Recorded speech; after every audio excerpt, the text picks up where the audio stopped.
If you've ever tried to pitch an idea to anyone, you may have been encouraged to create a deck of some sort. And for high-stakes projects, you may even be encouraged to create a sizzle reel. And if you don't know what either of those things are, stay tuned. By the way, I'm Robert Poole, a filmmaker and graphic designer with over 2 decades of experience working with corporations, nonprofits, and small businesses to craft stories that move audiences to action.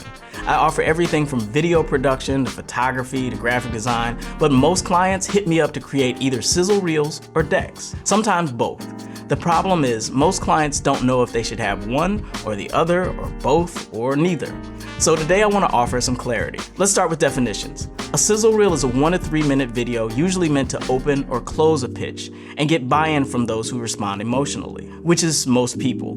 Sizzles are more about how it feels than what it is. Think of it in terms of the vibe of the project. A deck, on the other hand, is a presentation. It could be a PDF, a PowerPoint, keynote, etc. Decks convey structured information and include enough details to answer broad logistical concerns.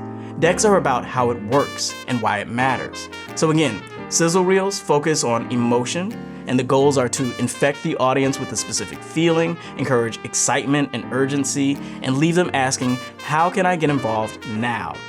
Pitch decks, on the other hand, focus on information. They provide an overview of the concept, offer factual support, and some semblance of a strategy. And they give the audience a very focused call to action. Where most people get it wrong is trying to make the deck do more heavy lifting than it was designed to do. They load each slide with paragraphs of text. But you know what's an even worse offense? Trying to load a sizzle reel with tons of text and stats and reading. Again, sizzle reels are meant to be about emotion. You want to infect your audience with a specific feeling. You want to encourage urgency and leave them asking, how can I get involved now? Do you need both a sizzle reel and a pitch deck? Maybe. The truth is, sizzle reels can be costly, not only in terms of personnel and money and time, but a poorly executed sizzle reel can actually backfire. I'm usually hired to create sizzle reels for projects that don't automatically feel emotionally engaging on the surface.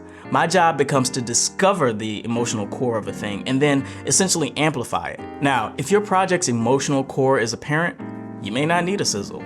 But if there's any chance your audience may need a tug at those emotional heartstrings, I consider it. Now listen, I've watched great pitches without either a deck or a sizzle, so going in armed solely with a great idea and passion is totally an option.